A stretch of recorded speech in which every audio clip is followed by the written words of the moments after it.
फटाफट से, ठीक है, लाइक शेयर करते हुए।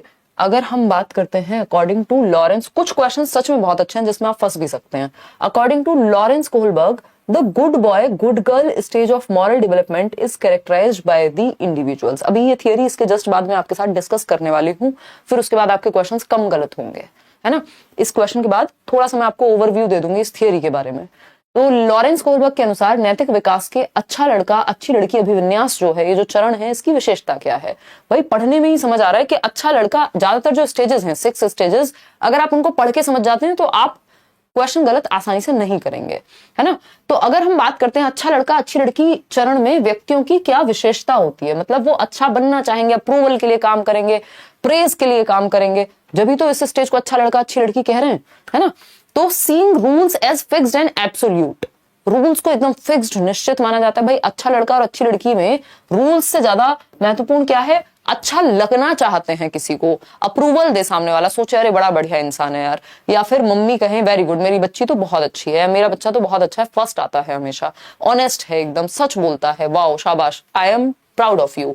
ये सब चीजें good boy nice girl orientation का ही उदाहरण है, क्योंकि आप अच्छा दिखना चाहते हैं, अप्रूवल चाहते हैं समाज का, दोस्तों का, किसी का भी हो सकता है, एक तरह से आप वैलिडेट होना चाहते हैं यहाँ पे।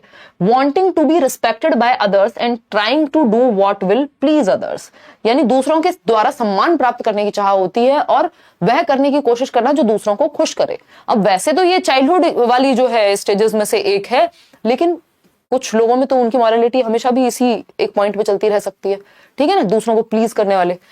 Feeling that it is their duty to uphold laws and rules for their own sake, यहाँ लॉज एंड रूल्स से ज्यादा महत्वपूर्ण क्या है? अच्छा बनना, अच्छा लगना।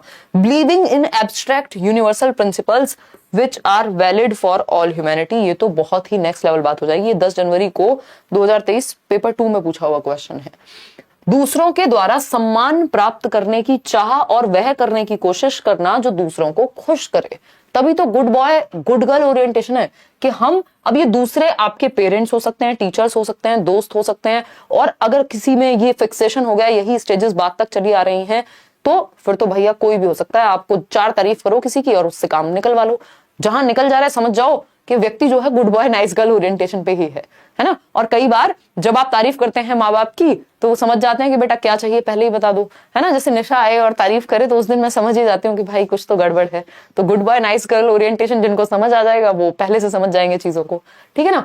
तो B option is the right answer. अब एक बार इनकी जो थियरी है इसको थोड़ा सा देख लेते हैं, फिर बाकी के 19 क्वेश्चंस हम करेंगे ताकि आगे आप गलती ना करें, क्योंकि इसमें कुछ स्टेजेस में नाम में कंफ्यूजन हो जाता है। जैसे 4th और 5th स्टेज का नाम लगभग सेम है, इंग्लिश में भी इसके कई नाम है, हिंदी में भी इसके कई नाम है। इस थियरी में ये प्रॉब्लम बनी हुई है, देखिएगा। तो नाम क्या है थियरी का? स्टेजेस ऑफ मॉरल डेवलपमेंट, या मॉरल डेवलपमेंट यानी नैतिक विकास का सिद्धांत। किसके द्वारा दिया गया? कोहलबर्ग के द्वारा दिया गया, ठीक है। इस बार अभी हम सिर्फ ऑनलाइन एग्जाम के क्वेश्चंस कर रहे हैं, इस बार बहुत मुश्किल क्वेश्चन नहीं बनाए हैं। अदरवाइज जब हम मिक्स्ड क्वेश्चन करेंगे तो उसमें हम क्या करने वाले हैं, उसमें हम कुछ मुश्किल और ज्यादा मुश्किल, जैसे ग्लीगन पे बहुत क्वेश्चंस आते हैं, यानी कि एक स्टूडेंट थी, उन्होंने इनको क्रिटिसाइज किया था। तो स्टेजेस ऑफ मॉरल डेवलपमेंट यानी नैतिक विकास का सिद्धांत। मॉरल डेवलपमेंट क्या होता है? क्या सही है और क्या गलत है। Principles about right and wrong, के राइट के रॉन्ग, लेफ्ट या राइट, ये क्या है? ये जो सिद्धांत हैं कि आप किस रास्ते को चूज करेंगे, ये नैतिकता के सिद्धांत कहलाते हैं। कि हमारे सही और गलत के सिद्धांत क्या हैं, वो हमारी मॉरलिटी पे, हमारी नैतिकता कैसी है उस पे डिपेंड करेंगे। किसी को झूठ बोलने पे भी गिल्ट महसूस हो सकता है और किसी को किसी की जान लेने पे भी गिल्ट ना हो, ऐसे भी लोग मिल सकते हैं। That means principles of morality different है, उनका सही गलत डिफरेंट हो सकता है। खैर आते हैं, इसलिए हम मॉरल वैल्यू यानी नैतिक शिक्षा पढ़ते हैं बचपन में। आजकल वैल्यू एजुकेशन एक सब्जेक्ट है और ये बहुत ही महत्वपूर्ण है। कोहलबर्ग ये कहते हैं कि हम कैसे बच्चे में विकसित करें, ये क्वेश्चन आया हुआ है कि मॉरल डेवलपमेंट को कैसे विकसित करें।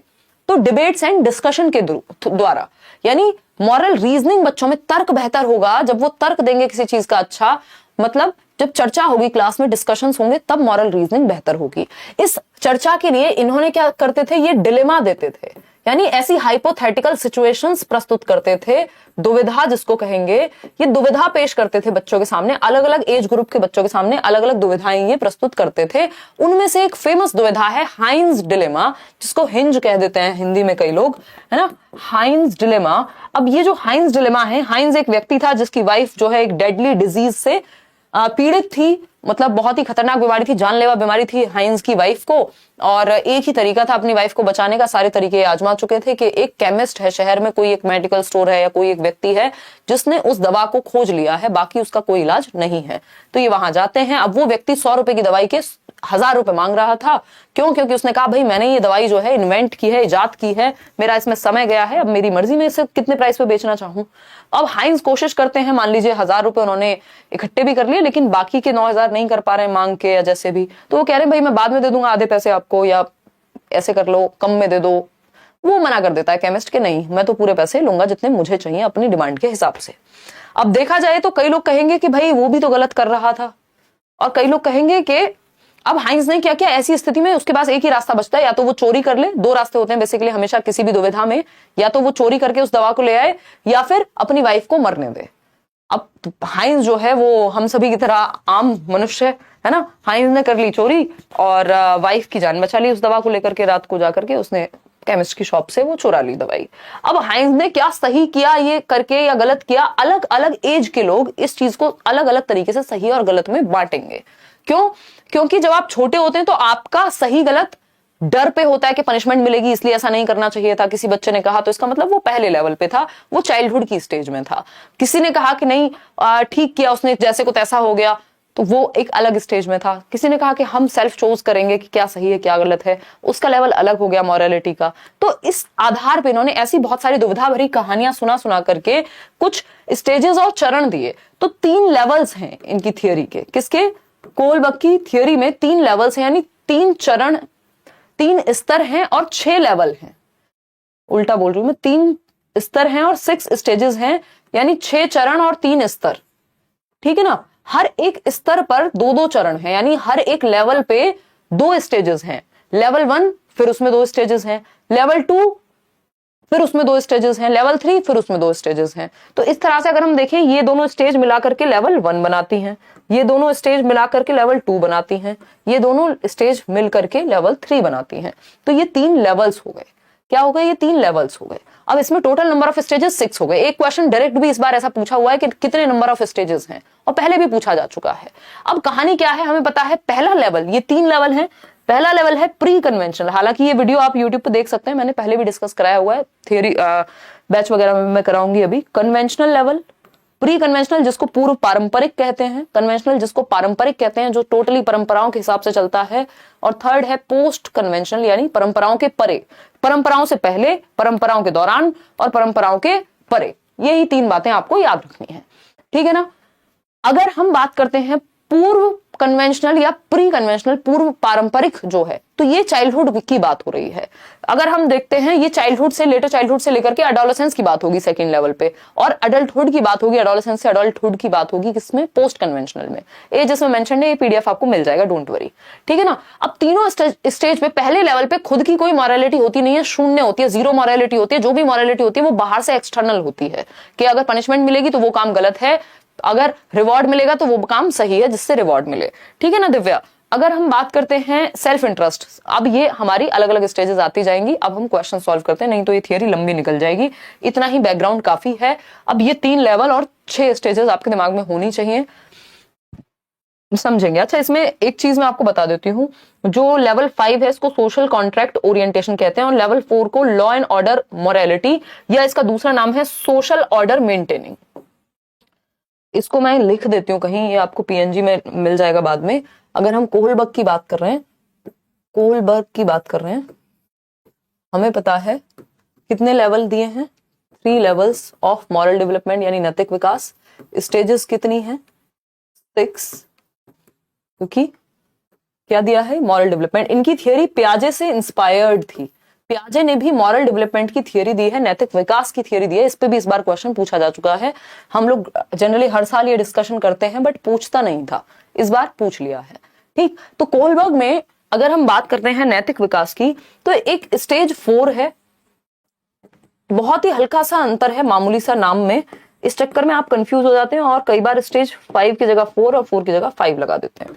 तो ध्यान में रखना है, स्टेज 4 को लॉ एंड ऑर्डर ओरिएंटेशन भी कहा जाता है, कि यानी जो नियम चल रहे हैं उसी के अकॉर्डिंग चलना है, लॉ एंड ऑर्डर ओरिएंटेशन। और इसका दूसरा नाम है सोशल ऑर्डर मेंटेनिंग, यानी समाज में जो ऑर्डर है उसको मेंटेन करने के लिए नियमों का पालन जरूरी है। Rules are fixed, social order maintaining. अब क्योंकि जो आपकी फिफ्थ स्टेज है उसका नाम है सोशल कॉन्ट्रैक्ट ओरिएंटेशन। यहां सोशल कॉन्ट्रैक्ट तो है बट इंडिविजुअल राइट्स भी हैं, तो ये थोड़ा सा ध्यान रखना है कि जब फिफ्थ स्टेज की बात हो रही होगी तो कॉन्ट्रैक्ट की बात होगी, जबकि फोर्थ स्टेज में ऑर्डर मेंटेन करने की बात होगी, कॉन्ट्रैक्ट की बात फिफ्थ स्टेज में होगी। तो सोशल ऑर्डर मेंटेनिंग है तो फोर्थ स्टेज है, सोशल कॉन्ट्रैक्ट ओरिएंटेशन है तो फिफ्थ स्टेज है। ये बेसिक सी कुछ बातें हैं। आते हैं क्वेश्चन सॉल्व करते हैं। तभी आपने होपफुली प्रीवियसली मैराथन देख लिए होंगे या ये वीडियो आप देख चुके होंगे इस थियरी का यूट्यूब पे भी, तो थोड़ा सा आपको आसानी होगी क्वेश्चन सॉल्व करने में। फटाफट से आते हैं, समझते हैं, क्योंकि अपने आप में 1-1.25 घंटे का डिस्कशन है। अगर हम सिर्फ थियरी पढ़ें तो एक सेशन तो कम से कम लगेगा ही। तो अभी उस पर बहुत ज्यादा डीप में ना जाते हुए इधर आ जाते हैं, क्वेश्चन से आपको चीजें समझ में अच्छे से आती हैं, कंफ्यूजिंग नहीं है। जब आप ये समझेंगे और 2 बार उसको रिवाइज कर लेंगे तो चीजें दिमाग में क्या हो जाएंगी, जम जाएंगी। जम मतलब स्टक नहीं हो जाएंगी, सेट हो जाएंगी, ठीक है ना। देखिएगा, D2+B का बैच चाहिए कैसे लें, पीहू राजपूत जाइए करियर लैब पे डाउनलोड करिए और टीचिंग एग्जाम्स में जा करके और ले लीजिए। अभी तो एडमिशन ओपन होने चाहिए। Nisha ensures to finish given homework to avoid the, देखिए आपको किसी भी क्वेश्चन में बच्चा काम करने के पीछे उसका रीजन क्या है, क्योंकि कोलबर्ग यही देख रहे हैं कि तर्क क्या है। ये पूरी थियरी तर्क पे बेस्ड है कि मॉरलिटी किस पे बेस्ड होती है, रीजनिंग पे, और रीजनिंग किस पे बेस्ड होती है, कॉग्निटिव मैच्योरिटी पे, और कॉग्निटिव मैच्योरिटी की बात कौन करता है, पियाजे करते हैं। तो पूरा जो रूट कॉज है इस थियरी का वो पियाजे की कॉग्निटिव डेवलपमेंट से निकल करके आता है, ठीक है ना। तो अगर हम देखें तो तर्क पे बात हो रही है यहाँ। तर्क क्या है, किसी भी काम को करने का रीजन क्या है, उसके बेसिस पे सही और गलत डिसाइड होगा। हम यही कहते हैं ना, हमारा लॉबी ये कहता है भाई इंटेंशन नहीं, अगर आपकी नहीं है, अनइंटेंशनली कुछ हो गया है तो आपको माफी मिल जाती है, ठीक है ना। तो तर्क क्या है इसके पीछे ये देखना जरूरी है। तर्क है टू अवॉइड द शेम, यानी वो शर्म से बचना चाहती है Nisha, that she may be क्या कह रही हो, नहीं बचना चाहती हो, that she may be subjected to by her teacher for not doing homework, कि अगर होमवर्क नहीं करी तो टीचर जो शर्मिंदा करेंगे जा करके, है ना। As per Lawrence Kohlberg's theory of moral development this represents reasoning at dash stage. ये कौन से लेवल की स्टेज है, जब बच्चा शेम से बचना चाहता है ना, शर्म से बचना चाहता है, अच्छा दिखना चाहता है टीचर के सामने। तो ए ऑप्शन जो है प्री कन्वेंशनल बिल्कुल सही बात है। कहां से सही बात है भाई, है कहां से सही बात है, फिर से पढ़ो इसको। देखो, निशा अपना गृह कार्य पूरा करना सुनिश्चित करती है ताकि गृह कार्य पूरा ना होने के कारण अध्यापिका द्वारा शर्मिंदा नहीं किया जाने से बच सके। अब इसका मतलब क्या, शर्मिंदा कहां आता है यहां पे, ये थोड़ी हुआ है कि हाँ बिल्कुल ठीक बात है। तो वो कर किस लिए रही है किसी काम को, ये नहीं कि उसको अच्छा बनना है, ये नहीं कहा उसने कहीं भी। उसने कहा है ये करना है क्योंकि ये हो जाएगा, टिट फॉर टैट, जैसे को तैसा, मतलब म्यूचुअल एक्सचेंज। शर्म से बचने के लिए क्या किया जा रहा है, कोई काम किया जा रहा है, ठीक है ना। तो शर्म से बचने के लिए कोई काम किया जा रहा है कह सकते हैं हम, ठीक है। आगे बढ़ेंगे, क्योंकि ऐसा नहीं है कि उसको अच्छा बनने के लिए कोई काम करने की कोशिश में है वो। क्वेश्चन नंबर 3 देखिएगा, ये क्या कहता है, Umed does not eat the chocolate. आज I was not feeling energetic बिल्कुल भी, मैं सोच रही थी छुट्टी करें बट बनता नहीं है क्योंकि पता नहीं कब छुट्टी करनी पड़ जाए, है ना। देखिए, तो उमेद डज नॉट, तो थोड़ा सा कोऑपरेट आप भी करेंगे। Umed does not eat the chocolates that his father has got for guess thinking of what would happen if he would get caught। यानी उमेद एक बच्चा है जो घर में लाई गई चॉकलेट उसके पिताजी मेहमानों के लिए लाए हैं। आपके घर में भी कुछ नमकीन बिस्किट, है ना, कुछ तो लेके कोल्ड ड्रिंक्स लेकर के आते होंगे मेहमानों के लिए, और आप खा जाते होंगे निशा की तरह, या हमारे घर में शौर्य है वो खा जाता है, ठीक। तो अब उमेद बेचारा डर के मारे उसने चॉकलेट नहीं खाई, क्यों, क्योंकि वो पकड़ा जा सकता है, पिताजी उसकी धुनाई कर देंगे, बाद में पिटेगा बच्चा जो है। According to Kohlberg theory Umed किस स्टेज पे, यानी पनिशमेंट से बचने की कोशिश में है, अदरवाइज उमेद को नहीं पड़ता कोई फर्क, कोई रिश्तेदार आए भूखा रहे कोई मतलब नहीं है उमेद को, है ना। हाँ बहुत बढ़िया रजत। तो उमेद को डर है पकड़े जाने का, इसका मतलब पहली स्टेज है जब आप पनिशमेंट से बचने के लिए आज्ञा का पालन कर रहे हैं। उसको पिताजी की आज्ञा में कोई इंटरेस्ट नहीं है बट पिताजी की पिटाई में है ना, अपनी पिटाई में है। तो पनिशमेंट एवं ओबीडियंस पहली ही स्टेज है ये, ठीक। ये एथिकल प्रिंसिपल सिक्स्थ स्टेज है, ये सेकंड स्टेज है इंस्ट्रूमेंटल पर्पस ओरिएंटेशन, जिसको म्यूचुअल एक्सचेंज या गिव एंड टेक या टिट फॉर टैट की स्टेज कहते हैं। गुड बॉय नाइस गर्ल जो है वो थर्ड स्टेज है। आगे बढ़ेंगे फोर्थ क्वेश्चन पे। क्या कहता है फोर्थ क्वेश्चन? ये है 24 जनवरी 2023, पेपर 1 ही है ये तो। अ चाइल्ड रीजंस, बच्चे का तर्क क्या है? That if the laws are not meeting the needs of the people they can be change through mutual agreement and democratic procedures. यानी जो नियम बनाए गए, यदि कानून लोगों की जरूरत पूरा नहीं कर रहा तो लोगों के द्वारा ही उस कानून को बदला जा सकता है, क्योंकि कोई भी कानून है तो वो लोगों के लिए ही है ना at the end of the day. तो ये रीजनिंग है। जैसे अभी कुछ टाइम पहले 3 तलाक को बदला गया, किसी समय पे सती प्रथा को बदला गया होगा, किसी और चीज को चेंज किया गया होगा। तो नियमों में परिवर्तन आना संभव है यदि लोग चाहें, और सबकी मान्यता से या डेमोक्रेटिकली लोकतांत्रिक रूप से वो किया जा सकता है। विच stage of Kohlberg moral development does this child come under? अभी कौन से लेवल पे है? देखो, प्री कन्वेंशनल वाले को पढ़ी नहीं है, उसको बस डर से बचना है, उसके एक्सटर्नल रीजंस हैं। हेट्रोनॉमस मॉरलिटी और ऑटोनॉमस की बात कौन करता है? प्याजे करते हैं, है ना। हेट्रोनॉमस होती है जब 3 साल की उम्र के अराउंड, मतलब चाइल्डहुड में जो है आपका बच्चा वो दूसरे के अकॉर्डिंग चलेगा, हेट्रोनॉमस परा। और अगर ऑटोनॉमस की बात करें तो अब वो स्वायत्त हो चुका है, अपने डिसीजन खुद लेगा। यही 2 स्टेजेस है मुख्य रूप से जो प्याजे के मॉरल डेवलपमेंट में है। जनरली पढ़नी नहीं होती, आती नहीं है, बट इतना आपको पता होना चाहिए। ऑटोनॉमस मतलब स्वयं इंडिपेंडेंटली डिसीजन लेना, हेट्रोनॉमस मतलब बाहर से बाकी लोग जो सही गलत कह रहे हैं उसको मानना। ये प्याजे की मॉरल डेवलपमेंट है। प्याजे ने मॉरल डेवलपमेंट की थियरी भी दी है, उसके बाद उस थियरी से इंस्पायर होकर के इन्होंने कोहलबर्ग ने जो है वो थियरी दी थी। ठीक है, लेट्स लर्न की टी शर्ट मुझे भी मिल सकती है। इशू करेंगे कुछ प्रावधान ऐसा कि कुछ 1-2 दिन के लिए सेल या ओपन करेंगे। देखो निशा ने ऐसे देखा है मुझे मेरी तरफ, क्योंकि इसको खुद को नहीं मिल पा रही है, तो हम बात करेंगे वेंडर से, उस हिसाब से करेंगे। ठीक है, तो 67% 68% लोग पोस्ट कन्वेंशनल कह रहे हैं। बिल्कुल सही बात है। पोस्ट कन्वेंशनल लेवल ही एकमात्र ऐसा लेवल है जहां पे बात होती है कि अगर ये 5th स्टेज है कि अगर मेजॉरिटी चाहे, अगर लोगों का भला ही नहीं हो रहा किसी नियम से, तो लोगों का अधिकार है कि वो नियम में परिवर्तन ला सकें। तो ये ए ऑप्शन है। ठीक है ना, प्री कन्वेंशनल तो ये कहीं से नहीं है। आगे बढ़ेंगे। और ये कन्वेंशनल भी नहीं है, क्योंकि कन्वेंशनल में भी बदलने की हिम्मत नहीं होती, नियमों को मानने की हिम्मत होती है बस। क्वेश्चन नंबर 5 देखिए, the moral reasoning of children. इस रीजनिंग पे फोकस करना है कि रीजन क्या है, उससे पता लगेगा कि उत्तर क्या होगा।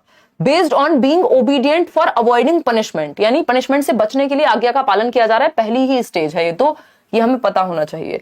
पहली स्टेज को क्या कहते हैं? Punishment and obedience. और वो किस में आती है? प्री कन्वेंशनल लेवल में आती है, पूर्व परंपरागत स्तर में आती है, जो वो 3 से 7 वर्ष वाला जो टाइम पीरियड है उसमें आती है। ठीक है ना, प्री कन्वेंशनल पूर्व पारंपरिक पहली स्टेज 3 से 7 वर्ष जनरली। इसमें भी अलग अलग थियरिस्ट ने अलग अलग बात की है। ठीक, तो ये सिंपल बात है, इसमें और तो कुछ आएगा नहीं, क्योंकि इन्होंने पनिशमेंट और ओबीडियंस की बात कर दी। गुड बॉय नाइस गर्ल की करते तो कन्वेंशनल हो जाता। अब आता है क्वेश्चन नंबर 6, फटाफट से जवाब देंगे। How many stages of moral development does Lawrence Kohlberg propose in his theory? देखिए यहां पढ़ना जरूरी है, हिंदी में इसमें गड़बड़ हो सकती है, इंग्लिश में सही रहेगा। अगर स्टेजेस लिखी हुई है तो आंसर अलग हो जाएगा, अगर लेवल लिखे हुए होते तो आंसर अलग हो जाता। वो तो आपकी क्या कहें इसको, किस्मत कह लो आप, अगर कई लोग विश्वास करते हैं तो, कि नहीं तो बेसिकली प्रोबेबिलिटी है ये कि यहाँ लकीली लिखा नहीं हुआ है 3। अगर 3 लिखा होता तो अभी आप कंफ्यूज हो जाते। इसमें ज्यादातर लोग आंसर सही इसलिए दे पा रहे हैं क्योंकि बाकी ऑप्शंस में 3 का कहीं ऑप्शन ही नहीं है। लेवल 3 होते हैं लेकिन इसमें 3 का कोई ऑप्शन नहीं है, तो हमें पता है फिर तो 6 ही ऑप्शन हो सकता है। 3 स्टेजेस हैं और 6 लेवल्स हैं। स्तर कितने हैं? 3, और चरण हैं 6, तो हमें पता है 6 स्टेजेस की बात हो रही है। लेवल पूछेगा तो 3 उत्तर हो जाएगा। आगे बढ़ेंगे क्वेश्चन नंबर 7 पर। क्वेश्चन नंबर 7 देखिएगा एक बार। क्वेश्चन नंबर 7 है, at which stage of Kohlberg's moral development do individuals believe that fixed rules must be obeyed in order to maintain the social order? यानी रूल्स क्या है? फिक्स्ड हैं, ultimate है, नियमों में परिवर्तन संभव नहीं है। नियम जो है स्थिर होते हैं और उनको मानना ही पड़ेगा, चाहे किसी की जान जाए, चाहे वो फायदे में हो नुकसान में हो, कोई मतलब नहीं है। सामाजिक व्यवस्था को बनाए रखने के लिए नियमों को मानना आवश्यक हो जाता है। ये कौन सी स्टेज की बात हो रही है? बहुत ही बढ़िया। कोई कह रहा है पहले निशा जी को ही दे दो टी शर्ट। देंगे देंगे, इनका साइज डिफरेंट है, नहीं तो टी शर्ट तो आई हुई रखी हुई है 3-4। 3 है तुम्हारे पास, तो क्या बेचोगी तुम? देखो एक बार, अगर हम बात करें तो ये लॉ एंड ऑर्डर ओरिएंटेशन है ऑफ कोर्स, क्योंकि फिक्स्ड है। नियम क्या है? यहाँ फिक्स्ड है। लॉ एंड ऑर्डर आपको पता ही है 4th स्टेज है। इसका दूसरा नाम सोशल ऑर्डर मेंटेनिंग, क्योंकि समाज में ऑर्डर को मेंटेन रखना, किसी भी हालत में रूल्स फिक्स्ड हैं, उनमें परिवर्तन संभव नहीं है। ये फोर्थ स्टेज है। संभव है फिफ्थ स्टेज में और ज्यादातर लोगों की डेमोक्रेटिक वेज में संभव है, लेकिन एक इंसान भी पूरे सिस्टम के अकॉर्डिंग अगेंस्ट खड़ा हो जाएगा, वो है सिक्स्थ स्टेज। ठीक है ना। तो ये है C, law and order conventional level के अंदर आता है फोर्थ स्टेज। इससे पहले वाली गुड बॉय नाइस गर्ल, मैं ये लिख भी देती हूँ यहाँ पे कई लोगों को। गुड बॉय नाइस गर्ल क्या है, थर्ड स्टेज है, कन्वेंशनल लेवल की पहली स्टेज है। और ये है फोर्थ स्टेज, कन्वेंशनल लेवल की सेकंड स्टेज है। पनिशमेंट एंड ओरिएंटेशन है फर्स्ट स्टेज, प्री कन्वेंशनल की। टिट फॉर टैट ये है सेकंड, म्यूचुअल। तो first, second, third, fourth, fifth होती है आपकी सोशल कॉन्ट्रैक्ट ओरिएंटेशन और सिक्स्थ होती है यूनिवर्सल एथिकल प्रिंसिपल। ठीक है, बात क्लियर है, कोई दिक्कत?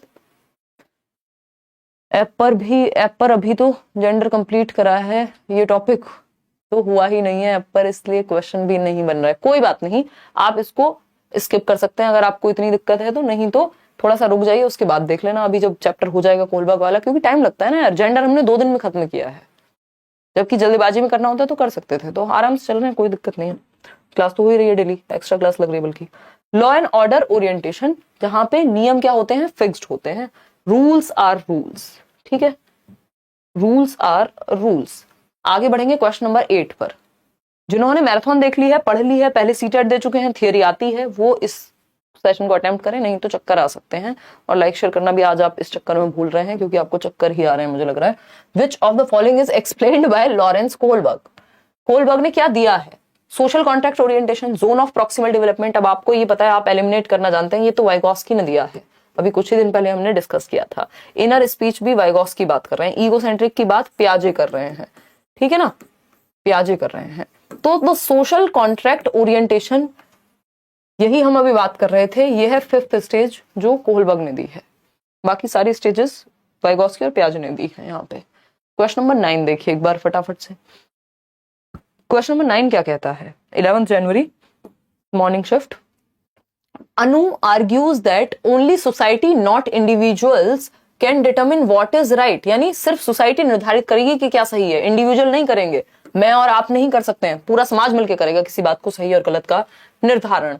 As per Lawrence Kohlberg's moral development theory, which stage is represented in this example? किस स्टेज की बात कोलबर्ग की थियरी के अनुसार इसमें हो रही है कि जब सोसाइटी डिटर्मिन करेगी कि क्या सही है, ना कि इंडिविजुअल्स डिटर्मिन करेंगे? तो गुड बॉय तो ये हो नहीं सकती, ओबीडियंस एंड पनिशमेंट भी ये नहीं हो सकती, इन दोनों में से ही कुछ होगी। Authority and social order maintaining या फिर यूनिवर्सल एथिकल प्रिंसिपल। देखिए यूनिवर्सल एथिकल प्रिंसिपल्स में इंडिविजुअल डिसाइड कर सकता है कि उसको लगता है कि गवर्नमेंट करप्ट है तो वो टैक्स नहीं देना चाहता, ये अकेला इंडिविजुअल भी डिसाइड कर सकता है नियमों के अगेंस्ट जाना। लेकिन जब सोसाइटी ही डिसाइड कर रही है तो इसका मतलब हो गया authority and social order maintaining, यानी फिक्स्ड हो गए नियम। फोर्थ स्टेज हो गई लॉ एंड ऑर्डर को इस तरह से भी पूछ सकता है, सोशल ऑर्डर मेंटेनिंग के साथ अथॉरिटी भी ऐड कर दिया, या सिंपल लॉ एंड ऑर्डर भी लिख सकता था। तो घुमा के पूछने वाली बात है, बाकी के ऑप्शन एलिमिनेट करके आप सही ऑप्शन तक पहुंच सकते हैं। क्वेश्चन नंबर 10 देखिए, जवाब दीजिए 5 सेकंड में, पढ़िए, इतने में 2 घूंट जिंदगी की पानी पीती हूँ, ठीक है ना? तुम्हें भी चाहिए? नहीं मिलेगा, लड़ाई होगी यहाँ आज।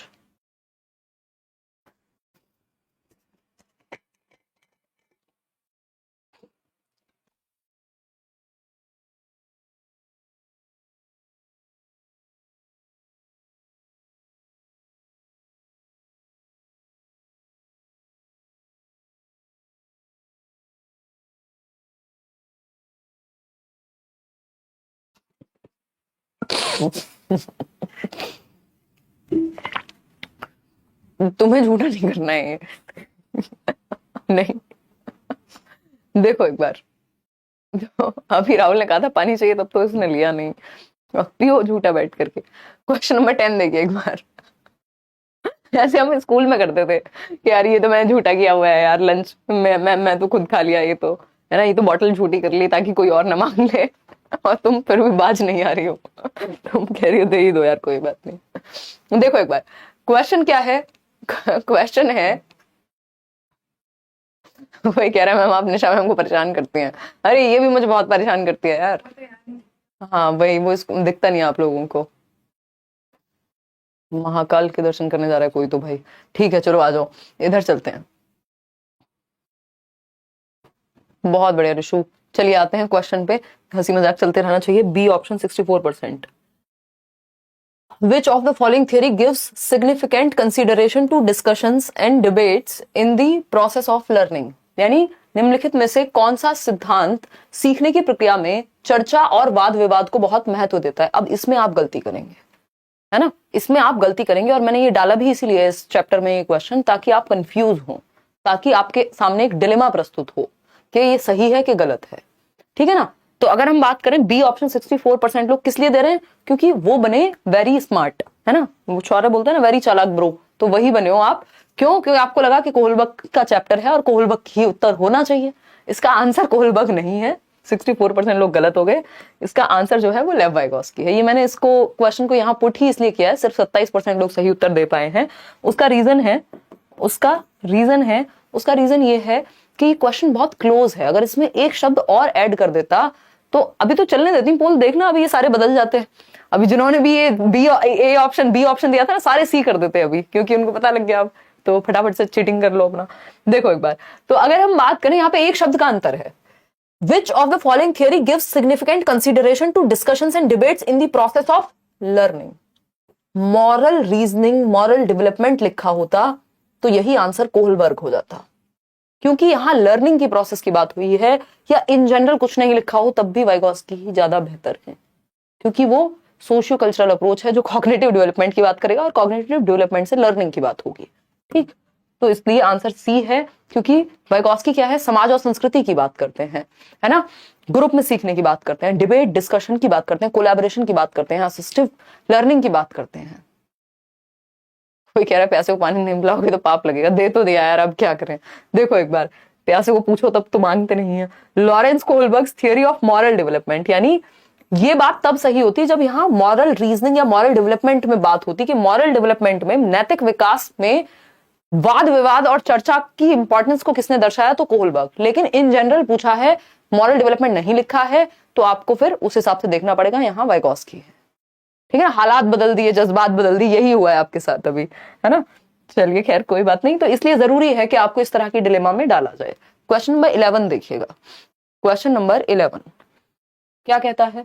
Lawrence Kohlberg used dash to evaluate the moral reasoning among children and adults, यानी लॉरेंस कोहलबर्ग ने बच्चों एवं वयस्कों में नैतिक तर्क का मूल्यांकन करने के लिए किसका उपयोग किया है? बताइए एक बार कि किसका नैतिक तर्क, कि बच्चों में मॉरल रीजनिंग कितनी विकसित हो गई है, उनका सही और गलत का जो रीजनिंग है वो कितनी विकसित हुई है, इसके लिए उन्होंने किस चीज का इस्तेमाल किया? शुरुआत में ही बताया था, पेपर पेंसिल टेस्ट का जी नहीं, ड्राइंग्स का नहीं, रिपोर्ट कार्ड्स का नहीं, उस टाइम पे तो इतना चलन था भी नहीं, हाइपोथेटिकल सिचुएशंस का, परिकल्पित स्थितियों का, इमेजिनरी सिचुएशंस का, जिनको हम डिलेमा कह रहे हैं, जिनको हम दुविधा कह रहे हैं के। और एक बहुत ही फेमस उदाहरण है इसका कि एक बोट में 3 लोग बैठे हुए हैं, जिसमें से 2 लोगों को आप अत्यंत प्रेम करते हैं, दोनों में से किसको बचाएंगे? अगर एक ही व्यक्ति को बचाने का ऑप्शन आपके पास है तो, है ना, ये मत कह देना खुद कूद जाएंगे, वो ऑप्शन नहीं है। तो ये क्या हुआ, हाइपोथेटिकल सिचुएशंस ऐसी बहुत सारी दी गई कि मान लीजिए हाइंस का चोरी करना गलत था या सही था। अब जो व्यक्ति ये कहेगा कि चोरी करना बुरी बात होती है, दूसरा व्यक्ति कहेगा नहीं, वो उसकी जान बचाने के लिए झूठ बोला गया, झूठ नहीं होता, है ना। अब इसमें इतने सारे तर्क आ जाएंगे, तो वो हाइपोथेटिकल सिचुएशंस के द्वारा उन्हें इवैल्यूएट करना था कि आपका जो तर्क है वो निकल के आएगा जब आपके सामने सिचुएशन रखी जाएगी। कहा जाता है ना कि हर इंसान अच्छा है जब तक उसको बुरा बनने का मौका नहीं मिला। ये मूवीज में होता रहता है ना इस तरह का कोई डायलॉग बाजी। तो वो अपने आप में मॉरल डिलेमा है, एक तरह की हाइपोथेटिकल सिचुएशन है कि आप जब कभी उस सिचुएशन में आए नहीं, जिसको मौका ही नहीं मिला कि वो चीट कर सके जीवन में किसी को या कहीं पे, उसको क्या कहें, मतलब उसको ये थोड़ी कहेंगे मॉरल रीजनिंग बहुत अच्छा ऑप्शन नहीं है वहां पे ज्यादा जज करने का। जिसके पास चॉइसेस हैं तब तो देखोगे ना कि वो कितना ईमानदार व्यक्ति है। पता तो चॉइस आने पे लगेगा ना, या हाइपोथेटिकल सिचुएशन में लगेगा। हालांकि इस थियरी के लिए इनका जो है ऋषु, इनको क्रिटिसाइज भी किया गया कि ये इमेजिनरी सिचुएशंस हैं, रियल लाइफ में व्यक्ति कुछ और कर सकता है, जब पूछा जाए तो कुछ और कर सकता है। पूछने पे तो हर कोई कह देगा मेरे से बड़ा तो कोई हरिश्चंद्र है ही नहीं, सत्यवादी, लेकिन जब सिचुएशन आती है तो लोग अलग तरह से एक्ट कर सकते हैं। तो ये इनका क्रिटिसिज्म भी है इसकी वजह से। इस थियरी को जेंडर बायस थियरी भी कहा गया है, कैरल गिलिगन जो इन्हीं की स्टूडेंट हैं उनके द्वारा। कोहलबर्ग ने सुसाइड कर लिया था फिर बाद में, खैर छोड़िए इस बात पे नहीं।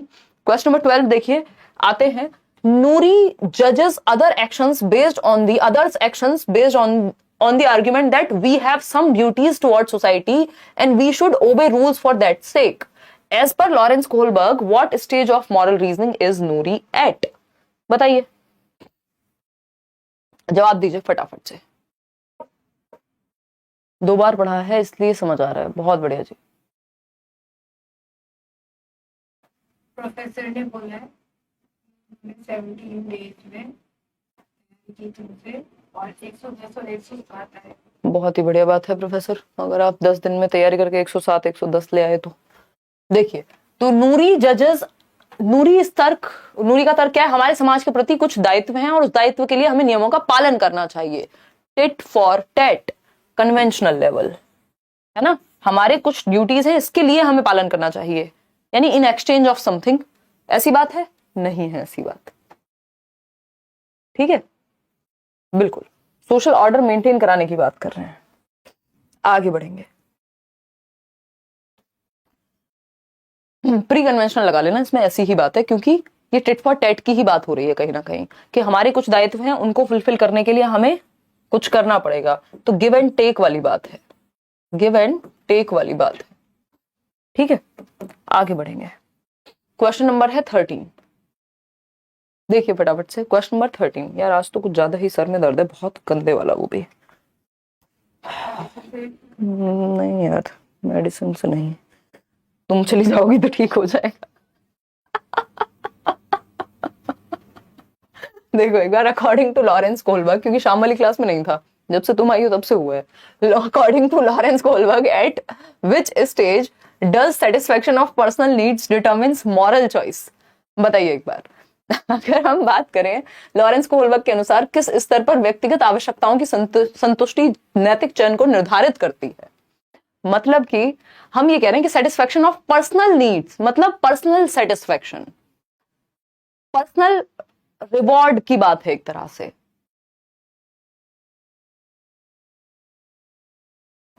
यार अभी तो डेली जिम नहीं गई हूँ भाई रिशु, 8 महीने से कम से कम। अभी तो डोसा तो कभी कभी तो चलता है, बट रेगुलर नहीं चलता है वो ब्लॉग वाला डोसा। करेंगे दोबारा से शुरू। सी ऑप्शन 57% लोग कह रहे हैं। यूनिवर्सल एथिकल प्रिंसिपल, भाई साहब मैं देखना चाहती हूँ आप कितने डरावने जवाब दे रहे हैं। ये थियरी मुझे लगता है और थोड़ा रुक के करानी थी आपको, इसके क्वेश्चंस अभी कराने ही नहीं चाहिए थे। ये नहीं होगा, पनिशमेंट भी नहीं होगा। यूनिवर्सल एथिकल प्रिंसिपल तो भाई आपके सेल्फ चोजन प्रिंसिपल्स होते हैं कि आप चूज करेंगे सही और गलत क्या है। Good boy nice girl orientation, यानी पर्सनल सेटिस्फेक्शन नहीं। पर्सनल सेटिस्फेक्शन का मतलब हो गया instrumental purpose orientation, tit for tat, मतलब मुझे क्या मिलेगा बदले में, मुझे बदले में क्या मिलेगा किसी काम को करके, इसलिए मुझे वो काम करना है। तो व्यक्तिगत आवश्यकताओं की पूर्ति, कि मम्मी मैं आपको जो है बाहर से दूध ला करके देती हूं दुकान से, लेकिन मुझे भी 5 रुपए की चॉकलेट चाहिए होगी, ये है पर्सनल नीड्स का सेटिस्फेक्शन, इसलिए आप कोई काम कर रहे हैं, ठीक है ना। ये विनिमय है, एक तरह का व्यापार है। सेकेंड स्टेज है ये आपकी। क्वेश्चन नंबर 14 देखिए क्या है। क्वेश्चन नंबर 14 ये कहता है, according to Lawrence Kohlberg, individuals at dash stage जज their and other sections in terms of needs and wants, यानी कि वो अपने एक्शंस को भी जज करते हैं इंडिविजुअल्स जो हैं इस स्तर पे, और दूसरों के व्यवहार को भी जरूरत और इच्छाओं के संदर्भ में, है ना, नीड्स एंड वांट्स के संदर्भ में जज करते हैं। बताइए। ओबीडियंस एंड पनिशमेंट, तो यहां तो जज करने की बात हो रही है, पनिशमेंट की आज्ञा पालन की कोई बात नहीं हो रही। इंस्ट्रूमेंटल पर्पस ओरिएंटेशन या लॉ एंड ऑर्डर पर, इसमें सबके जवाब अलग अलग आ रहे हैं। लॉरेंस कोहलबर्ग के अनुसार व्यक्ति किस स्तर पर अपने और दूसरों के व्यवहार को जरूरत और इच्छाओं के संदर्भ में जांचते हैं? बताइए। Instrumental purpose orientation, tit for tat. आगे बढ़ेंगे। क्वेश्चन नंबर है 15, देखिएगा फटाफट से जवाब दीजिएगा। ये क्या कहता है क्वेश्चन नंबर 15? क्वेश्चन नंबर 15 है, according to Kohlberg the pre conventional level, पूर्व पारंपरिक स्तर of moral development is characterised by. Pre conventional में 2 स्टेजेस हैं, एक है पनिशमेंट एंड ओबीडियंस, यानी दंड से बचने के लिए आज्ञा का पालन, दूसरा है म्यूचुअल एक्सचेंज या टिट फॉर टैट, के जैसे को तैसा कुछ भी इसलिए करेंगे क्योंकि आपका कोई बेनिफिट है उसमें, तो वो सेकेंड स्टेज है। और यहाँ पे एक्सटर्नल बाहर से समाज तय करता है मॉरलिटी, जीरो मॉरलिटी होती है खुद की पहले प्री कन्वेंशनल लेवल पे। तो focus on how cultural factors and gender influence moral development, good और bad is determined by consequences of obeying और डिसओबेइंग रूल्स। ये बात बिल्कुल सही है। सही और गलत कहां से निर्धारित होता है कि पनिशमेंट मिलेगी उस पनिशमेंट से बचने के लिए ओबीडियंट हैं। पनिशमेंट ना मिले तो सब कुछ सही है, जिस चीज से पनिशमेंट मिल रही है तो वो गलत है। तो नियमों का पालन या अवज्ञा अच्छे या बुरे परिणामों पे कि कॉन्सिक्वेंस क्या है उस चीज का, ठीक है ना। एक्सपेक्टेशन ऑफ अदर्स से कोई फर्क नहीं पड़ता यहाँ, सेल्फ चोजन की तो दूर दूर तक बात नहीं है क्योंकि पहला ही लेवल है। तो आगे बढ़ेंगे, कॉन्सिक्वेंस क्या है किसी काम को करने का वो देखा जाएगा। क्वेश्चन नंबर 16 देखिए यहाँ पे, both Lawrence Kohlberg and dash have given theories of moral development. भाई किन दो लोगों ने मॉरल डेवलपमेंट का की जो थियरी है वो दी है। सेशन को लाइक शेयर करना, रूल्स आर रूल्स वाली स्टेज है। बहुत ही बढ़िया, बहुत ही बढ़िया, आपको आ गया समझ। पानी दे दो प्लीज, बहुत सर में दर्द हो रहा है सीरियसली, जनरली होता नहीं है मेरे।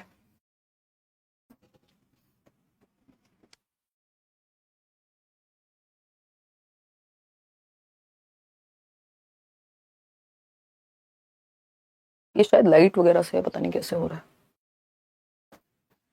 एक तो तुमने ना खाना खिला दिया आज मुझे, पहले क्लास के बाद खाना खाना होता है, वैसे ही लेथार्जिक हो जाए इंसान। तुम नहीं भी खाती तो कोई हेल्थ तो कम हो नहीं जाती तुम्हारी, 1 घंटे बाद खा लेती। देखो एक बार, both Lawrence and both Lawrence and Kohlberg नहीं, बोथ लॉरेंस कोहलबर्ग एंड पियाजे, है ना। बोथ लॉरेंस एंड कोहलबर्ग नहीं, both Lawrence Kohlberg and पियाजे have given theories of moral development. Basically पियाजे ने भी और कोहलबर्ग ने भी, दोनों ने ही नैतिक विकास के सिद्धांतों को दिया है। पहले पियाजे ने दी थी थियरी, वो थियरी पूरी तरह से कंप्लीट नहीं मानी जाती। उसके बाद इस थियरी पे बेस्ड, पियाजे के मॉरल डेवलपमेंट पे बेस्ड, कोहलबर्ग ने जो है थियरी दी, जिसको मॉरल डेवलपमेंट की थियरी के नाम से हम जानते हैं। पियाजे वाली उतनी फेमस नहीं है, लेकिन इसमें 2 मुख्य स्टेजेस हैं, हालांकि 2 और सब स्टेजेस भी हैं।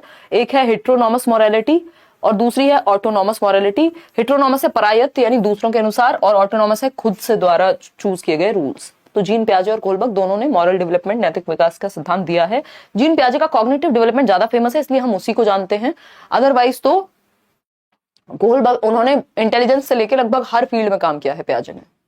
बहुत तेज बारिश हो रही है दिया के, हाँ बहुत बढ़िया। लगवाएंगे साहिल, नेक्स्ट कमिंग वीक में आपकी कोहलबर्ग की थियरी हो जाएगी बैच में। यू आर वेरी फनी यार, बस क्या बताएं बबीता, मजबूरी कहते हैं इसे।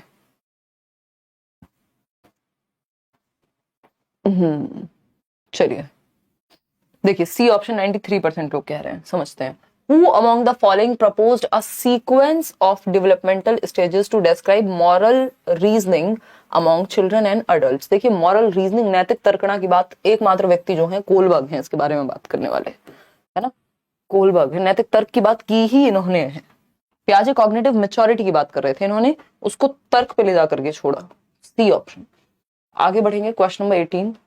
क्वेश्चन नंबर 18 क्या कहता है भाई, according to Kohlberg the last stage morality of individual principles and conscience of moral development is characterized by the individuals। यानी कोहलबर्ग के अनुसार नैतिक विकास के अंतिम चरण व्यक्तिगत सिद्धांतों की नैतिकता और विवेक के व्यक्तियों में क्या विशेषता होती है, बताइए फटाफट से बताइए। तो according to Kohlberg the last stage morality of individual principles and conscience of moral development is characterized by the individuals। यानी बेसिकली जो चेतना है और सिद्धांत हैं जो खुद के द्वारा चूज होते हैं लास्ट स्टेज में, वो किस चीज से संबंधित होंगे। रूल्स को फिक्स्ड देख के, तो रूल्स को जो फिक्स्ड मानेगा वो अपने सिद्धांत कहां से बनाएगा। Wanting to be respected by others, यहाँ पे फर्क नहीं पड़ता इज्जत मिल रही है या नहीं, आप अपने सिद्धांतों के लिए खड़े हो जाते हैं। Feeling that it is their duty to uphold laws and rules for their own sake, नहीं। Believing that individuals must test the social laws rather than follow them blindly, कि भैया जो व्यक्तियों के लिए कानून बना है, कानून के लिए व्यक्ति नहीं बना है। अगर जरूरत पड़े तो आप नियमों को बदल सकते हैं, तो ब्लाइंडली फॉलो करने की बजाय उन नियमों को देखना चाहिए, रिफ्लेक्ट करना चाहिए उन पे, ठीक है ना। जुलाई में कितने तारीख को शुरू होगा पेपर, अभी कुछ भी इस पे नहीं कहना चाहेंगे क्योंकि बोर्ड अपने आप बता देगा 15-20 दिन पहले, जून में पता लग जाएगा आपको ये। Behaving particularly and intentionally in ways that impress the parents and teachers is a characteristic of, यानी किस क्या करने के लिए, इम्प्रेस करने के लिए, है ना।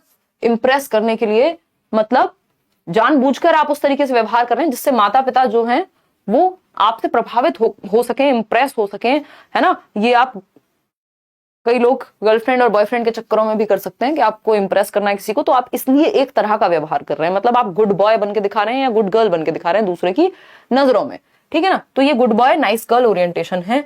B option is the right answer, कि आपको अच्छा लड़का अच्छी लड़की अभिविन्यास में लिप्त रहना है, क्योंकि आपको इंप्रेस करना है सामने वाले को। क्वेश्चन नंबर 20 देखिए, आज के लिए आखिरी सवाल है। द स्टेज 5 यानी 5th social contract orientation post convention level है। Of course morality as given by Lawrence Kohlberg is marked by the belief, यानी 5th स्टेज में कैसी मॉरलिटी होगी, क्या विश्वास पे आधारित होगी।